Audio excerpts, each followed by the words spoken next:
جايز مرحبا بكم معايا. ما غبرتش عليكم هاد المره، كنت ساني نقول لكم ما غبرت عليكم، بصح ما غبرتش عليكم اختي. انا ما غبرتش كاع بزاف، يعني ما طولتش عليكم هاد المره. توحشتوني حيت انا توحشتكم. في هاد الفيديو هذا غادي نهضروا فيه على الرجال خائنين، على الرجاله اللي ما كيسواوش، الرجاله اللي عينيهم زايغه، الرجاله اللي بيبصوا برا. جاتكم مصريه يلا اوكي يو نو مي يو ريدي. راكم عارفيني انا معليش مع التبرقيق بزاف، ولكن فاش شفت هاد القصه هادي جالسه في انستغرام ديالي كان سكرولينغ وانا نلقى ستوري ديال ذا ويزارد ليز. اللي ما عرفتش شكون هي ذا ويزارد ليز، هي ديك الانفلونسر سترونغ بيرسوناليتي اللي كتحفز دائما البنات انهم يكونوا سترونغ اندبندنت. غادي نعاود لكم على ذا ويزارد ليز.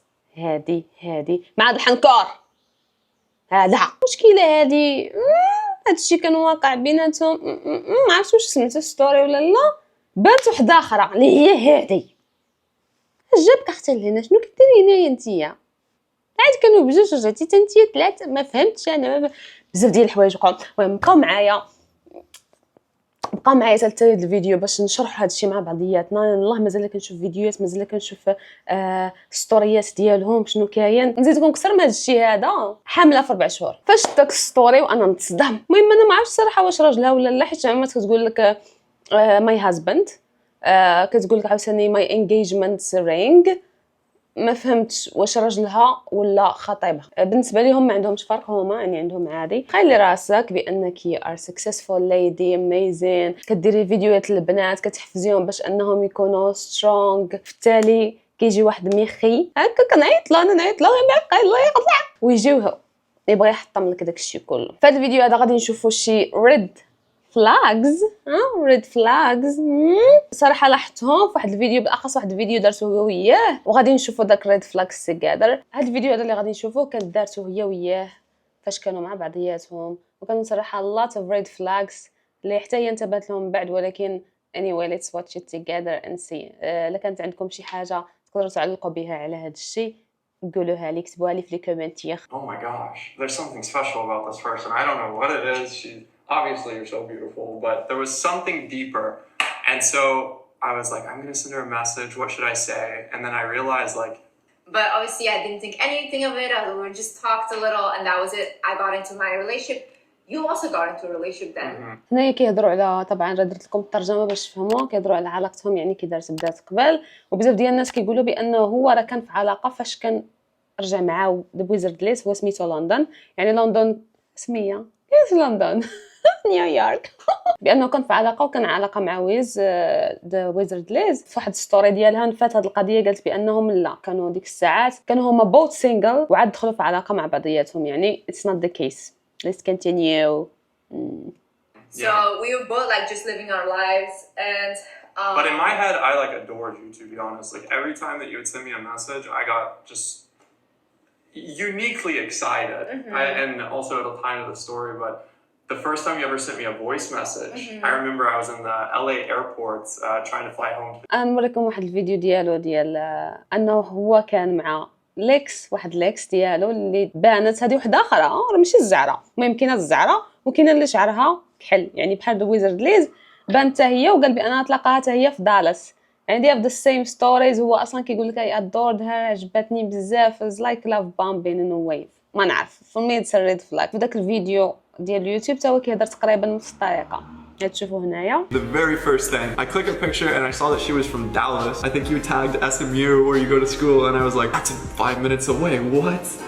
I was like, this girl's so beautiful. Oh my god. I got a messenger. I sent you a message. بحال كيهضر بنفس الطريقه على البنات اللي كان معاهم his exes. ما فهمتش. for me that's a little bit okay, let's continue. I got a voice message from you, and that really stuck with me, and I always thought about you in airports for some reason. So yeah. Anyways, go ahead. Well, so fast forward then 3 years later, I went on a trip with my friend and we were going to Santorini, and this was such a last minute trip. Like I was like, let's just go. I finally want to go out. Like I want to just really live my life. And I had booked so last minute that we had a stop in Athens because normally it was directly to Santorini. We weren't meant to stop in Athens. And the thing I want to clarify, because a lot of people think that you stalked me. Which is yeah انا I think he stalked her in a way حيت باش انها تلقاها في المطار داك الشيء وهي قال لك كانت مخبعه وجهها يعني ما باينش كاع شكون هي وهو عرفها جالسه تما يعني عرفها ذا ويزرد لازم مشى عندها نيشان وقال لها المهم بلا ما نخسر لكم القضيه ولكن I think he stalked her honestly حيت كانوا كيهضروا مع بعضياتهم قبل في تلاقاو في المطار وقال لك هو I was always thinking you know I was always thinking about you at the airport يعني كنت كنفكر فيك دائما انا في المطارات ما تفكر في المطار تفكر طيار تفكر ديسباتشر تفكر فلايت اتندنت تفكر زعما شنو تفكر في المطار تفكر ذا ويزرد ليز I don't know. crazy, by the way. First got engaged and Liz posted that video, there were some comments that were like, I think this guy is like an upper Followed stalker. her, He like yeah. knew where she was. حتى الناس كانوا كيهضروا في لي كومونتير وداكشي قال لك yeah we think he was stalking you I think he's a stalker بلا بلا بلا حيت فاش كتشوفوه هو حداها يعني look at her هو ماشي تاع الشكل صراحه ما كنهضرش انا على الشكل he has this off vibes فهمتوا يعني في شكل عنده ويزرد ليز ما نتبعش بزاف باش نقولها لكم تبع شي مرات حيت مرات كتغوت بزاف في الفيديوز ديالها وانا كنقول مال هذيك كتغوت عليا ولي شنو درت حتى هي كتامن بداك المانيفيستيشن وفهمتي يعني نتلاقى هذا غادي اول مانيفيست انا ويل هاف ذيس I will have this and that it's good to manifest things ولكن ماشي قاعد تكون too deep وفي هذه النقطه هذه كنشك بانه بحال شدها فهمتوا حتى هي she believes in she believes in manifestation عاوتاني حتى هو he believes in manifestation بحال عندهم داك spiritual journey together هادشي هذا تشوفوه عاوتاني من بعد في الفيديو wait Wait, my friend does not have social media. Like she doesn't have Instagram, and I never ever post my location for safety reasons. Never ever. I had like a mask on and a cap. Okay, no one recognized me. No one could recognize me. We were gonna get up. We were sitting there 5 minutes. Get up and go to our gate because we had our flight. In that moment, I do remember feeling like I was being led in some way. Like there was just some path. يا حبيبي حدا داك المانيفيستيشن ديالو هو it was led to his Liz اللي كانت مخبعه راسها في المطار ما عرفت حتى شي واحد هو يمشي لتما ويقول لك انا تلاقيتها حيت I felt there was something leading me there you know بحال واحد عرفتو بحال واحد الموجه كتجبد فيا وخليتها جبدني ديني That I was supposed to walk down and follow. I didn't know why. I knew my bag was going to be right where I thought it was. I walked a step and I felt like I entered just like a new dimension. Not to sound crazy. يا بقحتك يا اخي يلا قال لك he felt like he entered like another dimension come on this is so much even for me ده تم انا اللي من النوع اللي كنخايل شي اشياء اللي اصلا ما كيكونوش okay you're good huh? you're good But I just like I took a step forward and I felt like I walked through a veil almost. And then شويه فوجا كدير له immediately I sensed that I need to look up right over here and I look up and I see Liz sitting. wow and the best Oscar goes to London next time it's gonna go to New York On. Oh my God, that's Liz. Wow. I had this overwhelming sense that I was going to marry you.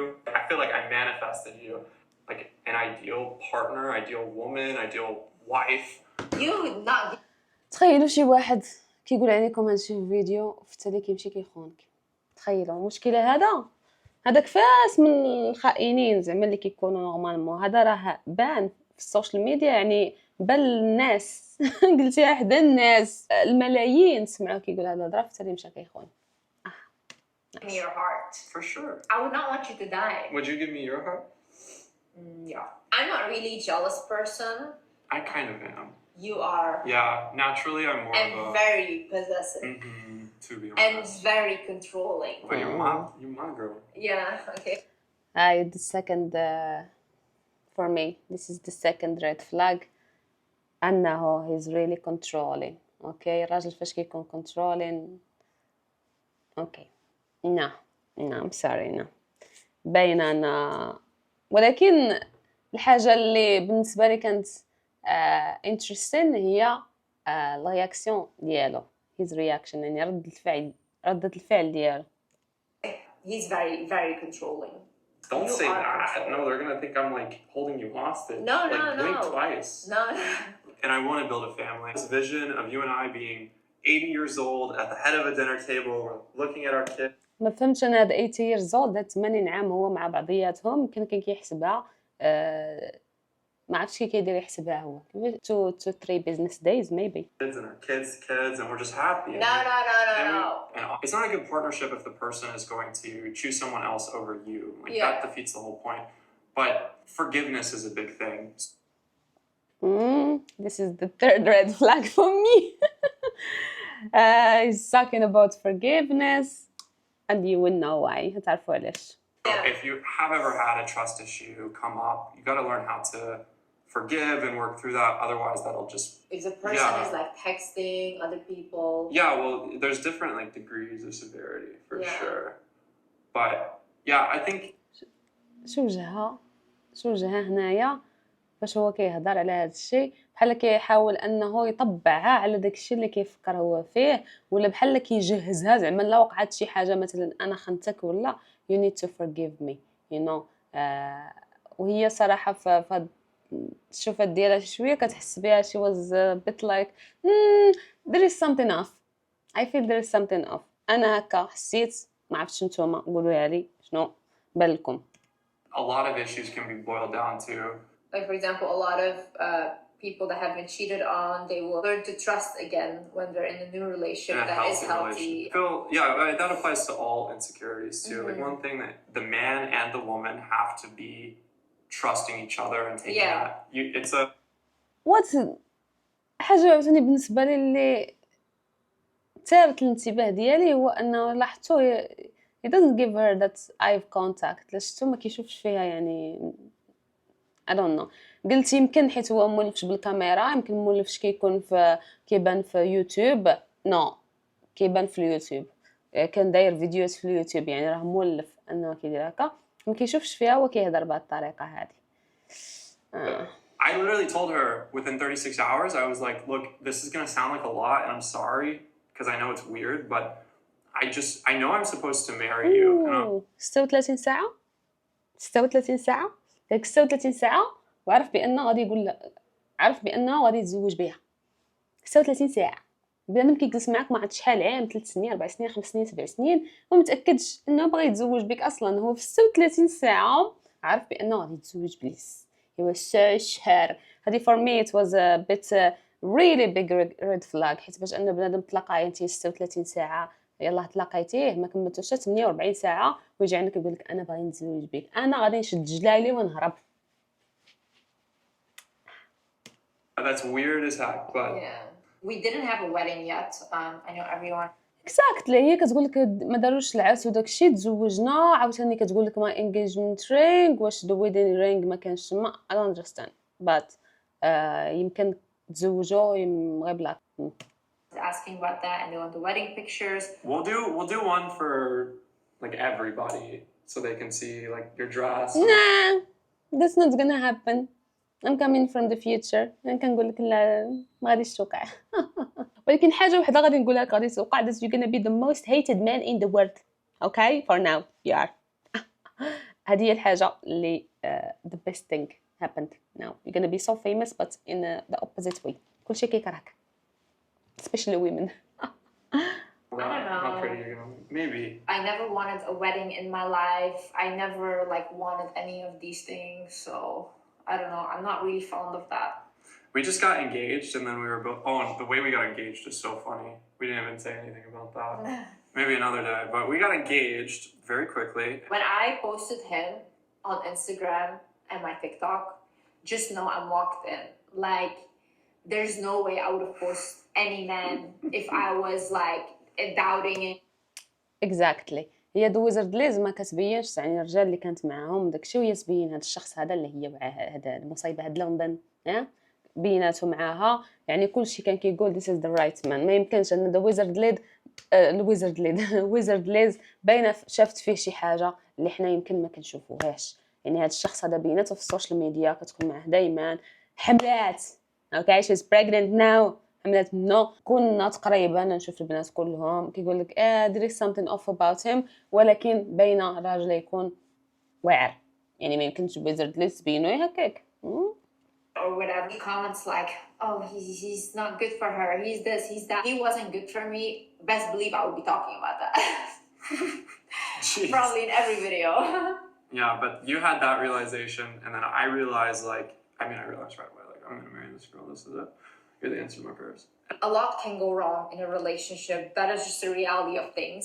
People fall out of love. People fall in love with other people. Like all these things can. شوجو no not me.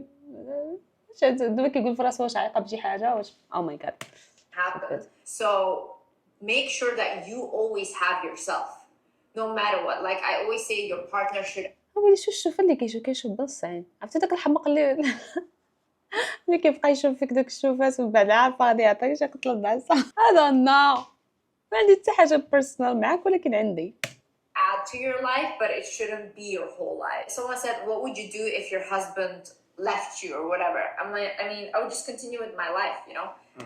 وات هادشي اللي دارت هادشي دارت الستوري اللي شفتها هي هذه وقررت انها تبيع الانجيجمنت رينج ديالها $100,000. كتبت واحد long message. London decided to make a Snapchat account and reach out to a girl to meet up. هذا الشيء كيخان السيده انه داير سناب شات بحال في عمره 15 عام. عاوتاني ما فوقاش ما خدمت سناب شات اخر مره دخلت له وخرجت ايوا مشى السيد سيهم لندن لندن مشى كيهضر لي مع واحد السيده في سناب شات. شنو دارت هاد السيده هذه نوريكم السكرين شات هنايا. صيفطات كل شيء لدويزرد ليس. السيد قال بانه اصلا الغولاسيون ديال مع ويزرد ليز it's fake and she's pregnant okay 4 months pregnant. The relationship between them it's fake. عرفتوا it's a lot of ومن غير هذا الشيء كله بنت واحد السيده واحده اخرى اللي هي الاكس ديالو this girl بانت انها كتهضر بانه كان abusive mentally كان abusive physically وكان حتى هو حملها قال لك بانها she was pregnant وهي تخرج في تيك توك وبدات تهضر على هادشي. صراحه هذه بانت لي شويه there is something off about her. ما تيقتهاش بزاف. اوكي انا مع البنات اوكي مع العيالات forever هذه شي حاجه عمرها تبدل ولكن شي حاجه فيها ماشي هي هذيك. ما تقش فيها بزاف ما عرفتش على الصراحه ما عرفتش I don't trust her. المهم نقدر ندير لكم لقطات غير من الفيديو ديالها in detail with screenshots because I have every screenshot. I have receipts and I want everyone to know that I had nothing to do with their marriage or we were not together. صراحه شفت في الفيديو كترعد شي شويه هكا كترعد يعني داكشي ما كتقدرش تفيكيه الا لا خديتي شي حاجه باش تعاونك انك ديريه. ما بغيتش ندخل داك الدراما بيكاز I don't care صراحه about his ex كيما هو صراحه I don't care about him the guy. انا كتهمني ويزرد ليز رياكشن بحال قالت لك داكشي اللي كنقول لكم انا شنو ديروا راه حتى انا كنطبقوا على حياتي وهذه هي الصراحه اللي كتعجبني حيت ما كتلقاو شي انفلونسر ولا شي حاجه كيقول لكم شي حاجه حتى اللي ما كتطبقوهاش على راسهم. واحد الحاجه واحده اخرى شفت بزاف في لي كومونتير الناس كيهضروا كيقول لك شتي واخا تكوني زوينه واخا تكوني ما عرفت كيف دايره راه الراجل زعما راه يخونك راه غادي يخونك. فهاد البنات شحال فنين وخانوهم حرك انا شنو يدير معايا شنو واحد الحاجه بغيتكم تفهموها بزاف ديال البنات اللي فهموها حيت لي كومونتير جاوبتوهم. الخيانه ما عندها حتى شي علاقه لا بالزين لا بتايم لا بمال لا حتى حاجه. For me cheating is a choice. الراجل كيختار انه باش يخون يعني شي حاجه اللي كانت من زمان زموني كيف ما المراه هي كتعزل باش انها تخون. بامكانك تقول لا واش دات شي بيت وشدات عليك غتسباتك نو بوحدك حيدتي سروالك يعني كيفاش انا ما قصدتش ندير هكا ولا انا ما كنتش it wasn't a choice ما كانتش شي حاجه نقدر انني نسيطر عليها. كما قلت لكم كيف ما كنتي زوينه خايبه لا بغى الراجل يخون راه كيخون. وهذا الشيء هذا بغيتكم تعرفوا بانه ما عنده حتى شي علاقه بكم كنتوما كعيالات اوكي ما عنده حتى شي علاقه بكم نتوما ك beautiful gorgeous woman. عندها علاقه بهذاك الراجل كيتربى هذاك الراجل العقليه ديالو كاين شي رجال اللي فيهم فيس فيهم فيس ما كيقدروش يسيطروا على راسهم بحال شي حيوان حسن منهم. وكيمشيو كيخونوا المراه اللي معاهم، وهذه كما قلت لكم ما عندها حتى شي علاقه بكم نتوما. وتتقول لك كي جاكم السيتينغ هذا النهار. صراحه ما كانش راشقه لي باش ندير فيديو. اللي متبعيني في انستغرام راه عارفين شنو واقع. هذاك الموضوع ما غاديش نهضر عليه دابا، مازال شي شويه الحال. صراحه وصلوني بزاف ديال الميساجات من عندكم، كاين بزاف د البنات صيفطوا لي كانوا بحال زعما كيحاولوا انهم يصلحوا الامور بيناتنا، خمسه كل ما عارفينش زعما شنو واقع، ولكن عجبني الحال. شكرا لكم بزاف. كاين بزاف اللي قال لك هذا فيلم، هذا دايرين باغيين نديروا البوز. ما كنحملش داك الكلمه اصلا، فاش كتقولوا البوز ما كنحملهاش. حيت عارفيني انا ماشي من النوع اللي عندي مع الشوهه، من النوع اللي عندي انني نبين شي حاجه خايبه. بالعكس، وحتى هو ما عندوش مع داك الشيء كاع. عندنا 30 عام، يعني ماشي شي وحده اللي براهش اننا عارفين شنو كاين في السوشيال ميديا. ما حنا جداد ولكن ماشي جداد، فهمتوني؟ حيت عقلنا كبير. ماشي شي وحده اللي زعما براهش اننا باش يعني نحاولوا نديروا فيلم كما كيقولوا. حيت هذيك حياتي كتبقى حياتي، ماشي لعبه. وصافي هادشي ما كان. ان شاء الله يكون خير، ان شاء الله تقد الامور مزيان. الى شي نهار رشقات لي راه غادي ندير لكم شي فيديو على هاد الشيء هذا، يعني نعاود لكم التجربه ديالي كاول وحده تزوجات في عامها الاول وعامها الثاني. كي كانت التجربه ديالي مع الزواج، حيت صراحه كنت داخله بدخله هاد الزواج هذا. دخلت دخله ديال ما كنتش عارفه بزاف ديال الحوايج، ما كنتش فايقه عليهم. كنحسبني راسي بانني راني شي وحده اللي فايقه وواعيه وصدقت لا. حيت بزاف ديال الحوايج تعلمتهم غير في عام. تعلمت بزاف ديال الحوايج اللي ما كنتش عارفاهم، وما نكره زعما نقولهم للبنات اللي مازالين داخلين تهم عند الزواج باش يعرفوا هذا الشيء هذا. يعني علاش داخلين نتو؟ حيت الزواج ما ساهلش. شي حاجه اللي كلشي كيقول لك نعيشوا في تبات ونبات وهذا، لا بالعكس. واخا تقدري انك تكوني مع راجل اللي مزيان وانت تكوني مزيانه، شي مرات كيوقعوا بيناتكم مشاكل اللي ما كيكونش بيديكم وما كتقدروش تحلوهم في داك الساعه. اوكي. قولوا لي عجبكم بحال هذا الفيديو. بقى ندير لكم بحال الفيديوهات قولوها لي مره. راني كما قلتوا لي راني كنسمع الهضره. كما قلتوا لي في الكومونتير قبل، قلتوا لي منال حاولي انك تنوعي بحال دابا في الفيديوهات باش تشوفي داكشي اللي عجبك انت واللي عجبنا حتى حنايا. يعني عافاكم عاونوني الا كانت عندكم شي ايديا واحده اخرى ديال شي فيديو قولوها لي باش نديرها لكم. وهذا الشيء ما كان في هذا الفيديو هذا. وتهلاو لي فراسكم وبيزويات.